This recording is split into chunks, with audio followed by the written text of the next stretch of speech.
us on, you remember the student protests over the Israel-Hamas war and how college presidents were grilled by Congress. Since then, some higher education institutions have been adopting policies of neutrality, meaning they won't comment on current affairs unless the policies directly affect their college interests. Harvard, Michigan, Stanford are doing this. Locally, Syracuse put a policy together about a year or so ago. Colgate just has a new policy on this kind of neutrality. And Sarah, I'm wondering, as an entity, is it a good idea for universities to take a position on current issues?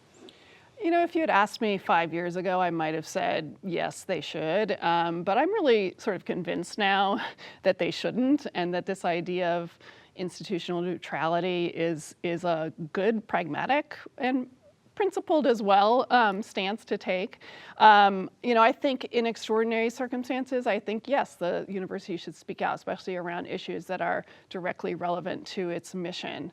But this kind of having to take sides on the hot button issues of the day, I think it has more downsides than upsides, frankly. I think universities like the Kelvin Report says, which is the University of Chicago's statement on this from the 1960s, is correct that universities should be the place which fosters criticism, right? Provides a way to do that in a platform, but itself doesn't need to be the critic. And I really think that universities should focus on creating an atmosphere in which people feel like they can speak about these issues, where they can protest, where they can assemble, where individual professors, students, staff can speak out on these issues, or even organize collectively, in a non-institutional way. But I don't see a lot of value to having a president take a stand or especially take a side on a very controversial issue. I think it has a chilling effect on speech. And you don't know where they're coming from. Are they getting it because, are they making this statement because some big donor wants them to, or some powerful trustee? I mean, I don't really know how they arrive at these decisions. Luke, how do you see the pros and cons of this neutrality? I think that's a very articulate viewpoint. I agree with some of it, and then part of me also thinks that this is just a political dance, that administrators at prestigious universities don't want to get called before the Republican House and taken to task about how things are being run on their campus and potentially lose their job and have to deal with upset donors. So, as principled as a position that was, I also think that colleges and universities, particularly private ones, are nonprofits that have values and are politically and economically intertwined with all kinds of different interests. So you can say you're going to be neutral, but how you're making your money in terms of your investments and the fact that you're going to take political stances, you're not going to be completely neutral, means that you're still doing what you say you're not going to do, which doesn't sort of add up to me totally.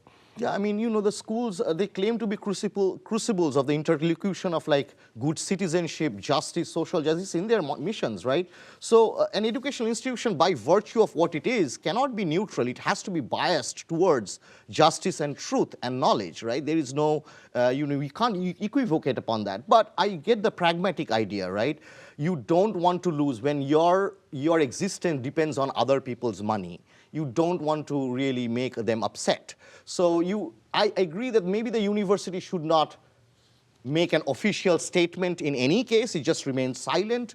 But what happens on the ground, and we have seen, is that some genocides are made good and some genocides are made bad. Some protesters are attacked by university and the police. Some protesters are allowed to protest when it comes to Ukraine or something like that. So this kind of deep-rooted hypocrisy that we saw, completely shameful for all these big universities as to what they did, right? Especially in the terms of denying genocide and not allowing Palestinians to speak, or attacking Palestinian professors and so on and so forth. That's despicable, and I doubt that will change.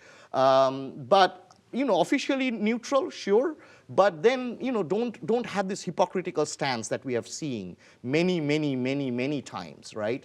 So that would be my that would be my opinion here. That okay, then allow all debates, sure. But I think those two can coexist. You don't make statements, I right? agree with you, yeah. And you try to give as much freedom of speech and assembly and protest as possible, right? I totally agree with you, yeah.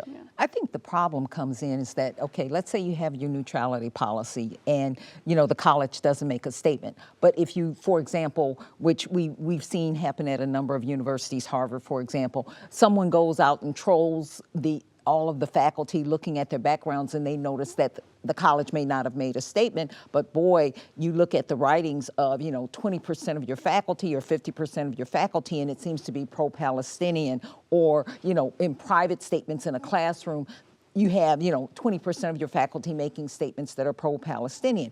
Then the question becomes, well, yes, the college has a neutrality policy, but is the college really neutral because of the people that they hire, what they allow to be stated in the classroom? And I think that's really where the problem is that you're correct, these neutrality statements are political, trying to keep the college out of political hot water, but is that what is really happening at the college?